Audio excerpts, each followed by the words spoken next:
Il existe un type de propreté qui n'a rien à voir avec le frottage, rien à voir avec les produits. Rien à voir avec passer un samedi épuisé à travailler dans une maison qui aura à nouveau la même apparence mercredi. Je sais à quoi ressemble cet autre type de propreté parce que j'ai grandi dedans. La maison de ma mère à Osaka, la maison de ma grand-mère, des espaces où rien n'a jamais été dramatiquement nettoyé, parce que rien n'a jamais été autorisé à devenir sale, où l'ordre n'était pas atteint, il était simplement maintenu tranquillement par des habitudes si petites qu'elles étaient presque invisibles. Puis j'ai déménagé à l'étranger, et pendant 40 ans, j'ai oublié chacune de ces habitudes. Vers la fin de la cinquantaine, ma maison ne ressemblait en rien à celle dans laquelle j'avais grandi. Surface encombrée, tiroirs qui ne fermaient pas correctement, une journée de nettoyage qui me laissait fatiguée et produisait des résultats qui duraient environ 4 jours.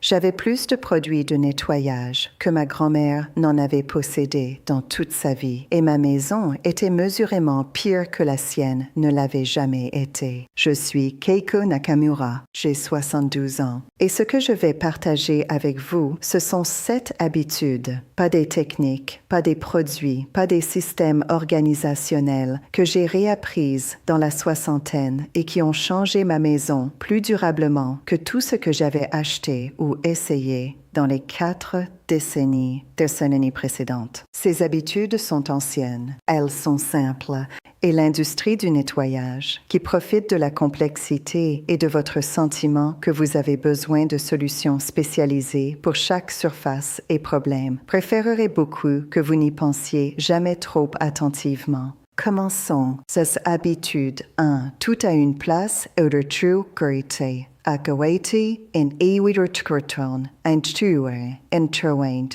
Quand j'étais enfant à Osaka, je n'ai jamais vu ma mère chercher quoi que ce soit. Clés, ciseaux, le bon couteau, les boutons de rechange. Elle allait là où ils vivaient et ils étaient là. Pas parce qu'elle avait une mémoire exceptionnelle, parce que les choses ne bougeaient pas. Elles avaient une place. Elle retournait à cette place à chaque fois. Cela semble si évident que cela semble à peine valoir la peine d'être dit. Et pourtant, regardez autour de la pièce dans laquelle vous êtes en ce moment. Combien de choses sont là parce qu'elles y ont dérivé, pas parce que c'est là qu'elles appartiennent. La dérive est comment l'encombrement s'accumule. Pas dramatiquement, pas d'un coup. Un objet posé temporairement au mauvais endroit, puis un autre, jusqu'à ce que la surface soit revendiquée et reste revendiquée. Ma mère aurait remis chacune de ces choses avant que la dérive ne puisse commencer. L'habitude n'est pas de ranger. Ranger est réactif. Vous abordez l'accumulation après qu'elle s'est produite. Cette habitude est différente. C'est remettre les choses immédiatement comme un réflexe pour que l'accumulation ne commence jamais. J'ai commencé à reconstruire cette habitude à 63 ans avec la plus petite version possible. La télécommande de télévision retournait toujours au même endroit sur la table. Les clés allaient toujours sur le crochet près de la porte. C'est tout ce avec quoi j'ai commencé. 2 choses, 2 places, toujours. En 2 semaines, quelque chose avait changé dans la façon dont ma maison se sentait. Pas parce que 2 articles étaient placés de manière cohérente, mais parce que l'habitude elle-même avait commencé à s'étendre. La logique s'est répandue. D'autres choses ont commencé à trouver des places permanentes. La dérive a ralenti puis s'est arrêtée pièce après pièce. L'industrie organisationnelle commerciale vous vend des boîtes, des étiquettes, des séparateurs de tiroirs et des solutions de rangement. Rien de tout cela ne fonctionne sans cette habitude en dessous. Aber avec cette habitude, vous connaîtrez précisément bargant. Et habitude 2. Si cela prend moins d'1 minute, fretchnoi, insaitio shri saeg, urti, antractio gemprale en minterens, gurichari, anchiutent. Ma grand-mère ne laissait jamais les petites choses s'accumuler. Une goutte renversée sur le plan de travail était essuyée avant qu'elle ne passe à la tâche suivante. Une tasse rincée immédiatement après utilisation. Un chiffon replié et retourné avant de quitter la pièce. Pas parce qu'elle était anxieuse ou perfectionniste, parce qu'elle comprenait quelque chose sur comment les petites choses se composent. 1 minute d'action immédiate empêche 10 minutes de réaction ultérieure. Plus important encore, la chose non faite ne disparaît pas quand vous quittez la pièce. Elle ente tikre take enkariki che tan eji ke entre vous suis en noi en mait. Et elle se trouve au bord de votre attention, un petit poids ajouté à tous les autres petits poids, jusqu'à ce que la lourdeur cumulative soit quelque chose que vous pouvez sentir, mais ne pouvez pas tout à fait identifier. J'ai passé des décennies à faire l'inverse. Je voyais quelque chose qui devait être fait, une assiette, un morceau de courrier, un chiffon sur le plan de travail, et me disais plus tard. Et plus tard arriverait chargé de tout ce que j'avais différé, et je m'en occuperai épuisé ou le différerai à nouveau. Quand j'ai finalement appliqué cette habitude de manière cohérente, la sensation que j'ai remarquée n'était pas l'efficacité, c'était la légèreté. Chaque petite chose traitée immédiatement était une chose de moins que l'arrière de mon esprit suivait tranquillement. À la fin de la journée, je ne portais pas le poids des tâches non faites dans la soirée. Ce n'est pas une technique de productivité, c'est une forme d'hygiène mentale. Et cela ne coûte rien et ne nécessite aucun produit, ce qui est précisément pourquoi personne ne vous le fait de la publicité. Habitude 3. Gardez seulement ce que vous utilisez réellement. Je veux faire une pause ici et vous parler de quelque chose que j'ai écrit. Après être retourné au Japon au début de la soixantaine et avoir commencé à véritablement récupérer ses habitudes, les testant dans ma propre maison, ressentant ce qui changeait et pourquoi, j'ai tenu des notes détaillées. Ce que chaque habitude donnait comme sensation à appliquer. D'où venait la résistance? Ce qu'il y avait sous l'encombrement que j'avais accumulé pendant 40 ans. Ces notes sont devenues un livre et je l'ai appelé « Les habitudes d'une maison tranquille » parce que tranquille est ce que ces habitudes produisent. Pas exactement le silence, quelque chose de plus spécifique. Le calme d'une maison qui ne vous demande rien, qui n'est pas encombrée d'affaires inachevées, physiques, iag.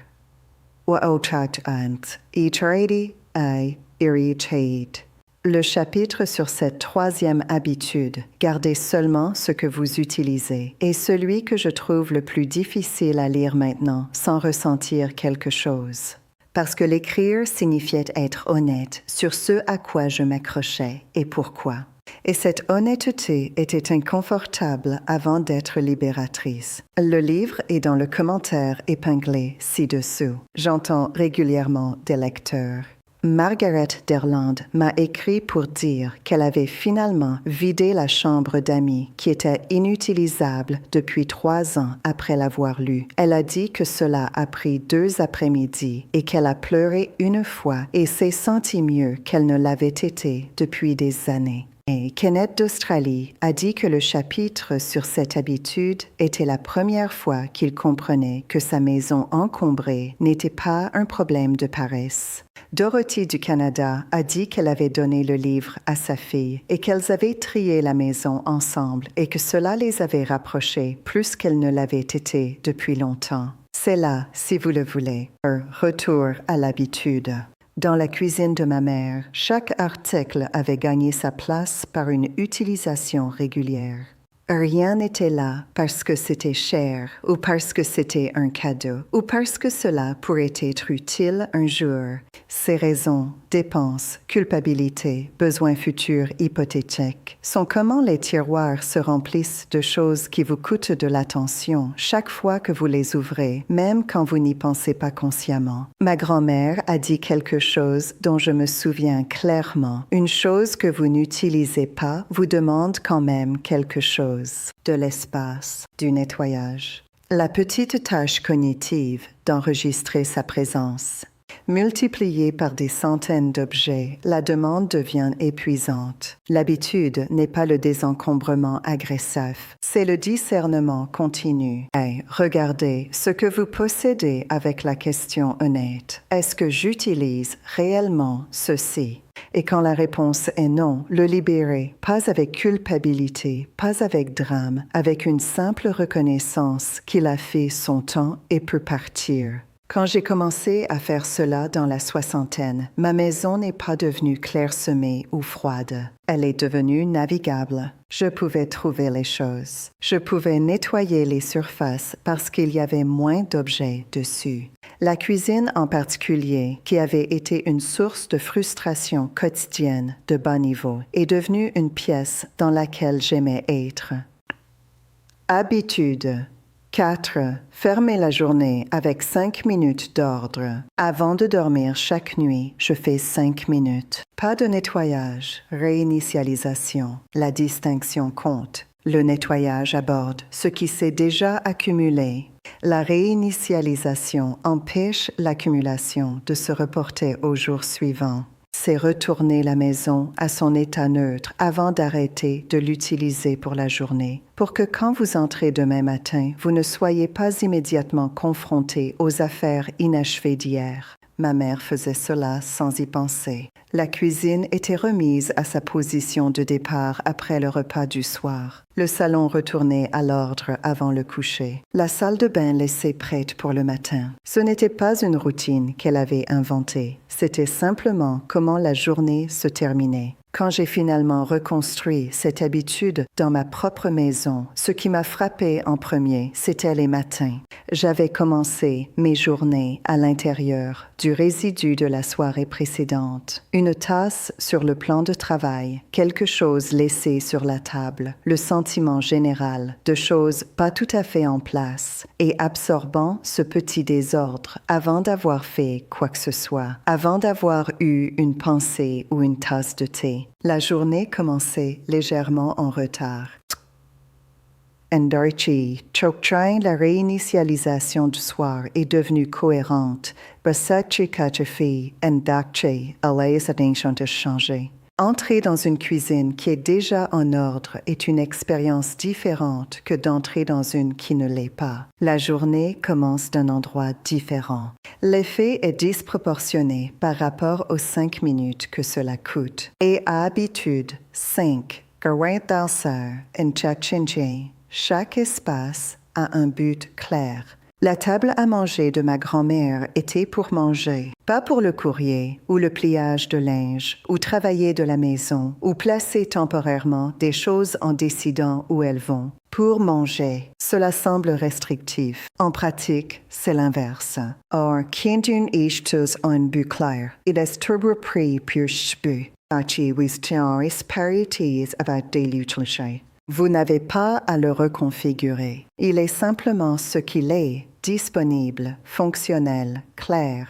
J'ai passé des années à utiliser ma maison comme une collection de zones polyvalentes où tout se passait partout. Je travaillais à la table de cuisine et mangeais sur le canapé et lisais au lit, puis ne pouvais pas dormir et ne pouvais pas comprendre pourquoi ma maison se sentait toujours plus petite et plus congestionnée qu'elle ne l'était réellement. Quand j'ai commencé à réaffecter des buts clairs aux espaces, la table pour les repas, la chaise près de la fenêtre pour lire, la chambre pour dormir seulement, quelque chose s'est produit auquel je ne m'attendais pas. Les espaces ont commencé à se sentir plus grands. Pas physiquement, ils n'avaient pas changé, mais mentalement, chaque espace faisait une chose et la faisait pleinement, plutôt que de faire beaucoup de choses mal. Le bénéfice de nettoyage est direct. Une surface avec un but reste plus propre qu'une surface avec plusieurs buts. Le courrier ne s'accumule pas sur une table qui est seulement pour manger. La vaisselle n'apparaît pas dans une pièce qui est seulement pour se détendre. Les frontières se nettoient d'elles-mêmes. Habitude 6. Préparez demain avant de dormir ce soir. Et cette habitude est liée à la réinitialisation du soir, mais distincte. La réinitialisation retourne la maison au neutre.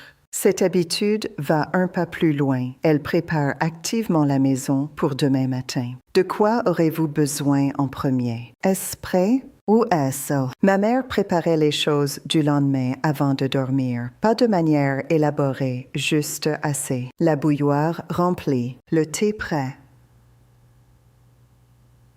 Tout ce qui était nécessaire le matin déjà en place. Elle faisait cela rapidement, naturellement, comme l'acte final de la soirée. Quand j'ai commencé à faire cela dans la soixantaine, l'effet sur mes matins était immédiat. La précipitation a disparu. La recherche a disparu. La friction de bas niveau de commencer la journée en cherchant des choses et en résolvant de petits problèmes avant d'être pleinement réveillé, disparu. La connexion de nettoyage est moins évidente, mais réelle. Une maison préparée pour demain est une maison où demain ne crée pas de désordre pendant qu'elle commence encore. Hey, fusionnisez les guns, ne fouillez pas, n'improvisez pas. Je déplace dans un espace qui est déjà arrangé pour vous. Moins de désordre est créé, moins de nettoyage est nécessaire. As habitude 7, Antiosakargane, Anjadane, prenez soin de ce qui vous sert. Thagati Anchakaki dat. C'est celle qui m'a pris le plus de temps à comprendre et celle qui semble maintenant la plus importante. Ma grand-mère traitait ses possessions avec soin, pas de sentimentalité, soin. Le couteau qu'elle utilisait quotidiennement était gardé aiguisé, séché correctement, rangé correctement. La casserole utilisée chaque matin était nettoyée avec attention, pas seulement rincée. Le chiffon utilisé pour les surfaces était lavé et séché correctement et retourné à sa place. Ce soin prolongeait la vie de tout ce qu'elle possédait. Son équipement de cuisine durait des décennies. Sa maison nécessitait moins d'entretien parce que rien n'était négligé jusqu'à la détérioration. Mais il se passait autre chose. Prendre soin des objets qui vous servent est une pratique d'attention, de présence. Quand vous lavez une tasse soigneusement plutôt que négligemment, vous êtes brièvement, entièrement présente dans ce petit acte. Et cette présence, pratiquée à plusieurs reprises, dans de petits moments tout au long de la journée, crée une relation différente avec votre maison. Pas de propriété, quelque chose de plus proche du partenariat. Je ne dis pas cela abstraitement. Quand j'ai commencé à prendre soin de mes choses, véritablement prendre soin, pas juste utiliser et ignorer, ma maison a commencé à se sentir différente d'une manière que je trouve encore difficile à articuler, moins comme un espace que je gérais, plus comme un espace dans lequel je vivais attentivement. Et pratiquement, les choses dont on prend soin restent propres. Les surfaces régulièrement essuyées n'accumulent pas de saleté. Les objets correctement rangés ne sont pas endommagés ou perdus. L'habitude de soin est elle-même une stratégie de nettoyage, maintenue quotidiennement sans effort, parce que c'est simplement comment vous traitez ce qui vous sert. Aucune de ces habitudes ne nécessite de produits. Aucune ne nécessite un après-midi d'efforts épuisants. Aucune ne nécessite de réorganiser toute votre maison ou de dépenser de l'argent ou de suivre une méthodologie compliquée. Elle nécessite de l'attention, de la cohérence, la volonté de faire de petites choses immédiatement plutôt que de grandes choses finalement. Le modèle économique de l'industrie du nettoyage dépend de vous, ne sachant pas cela. La complexité vend des produits. L'idée que vous avez besoin de solutions spécialisées pour chaque surface et problème crée une habitude d'achat qui génère des milliards par an. Une maison entretenue par de simples habitudes quotidiennes ne coûte presque rien et reste plus propre qu'une soumise à un nettoyage périodique intensif avec des produits coûteux. Ma grand-mère le savait, ma mère le savait. Je l'ai oublié pendant 40 ans et ai passé 40 ans à acheter ce que l'allée me disait que j'avais besoin. Je ne l'oublie plus. Les habitudes d'une maison tranquille. Le compte rendu complet de comment j'ai reconstruit chacune de ces habitudes et ce qui a changé pendant que je le faisais est dans le commentaire épinglé ci-dessous. Et je vous verrai dans la prochaine vidéo où la simplicité, comme toujours, va plus loin que vous ne l'attendez.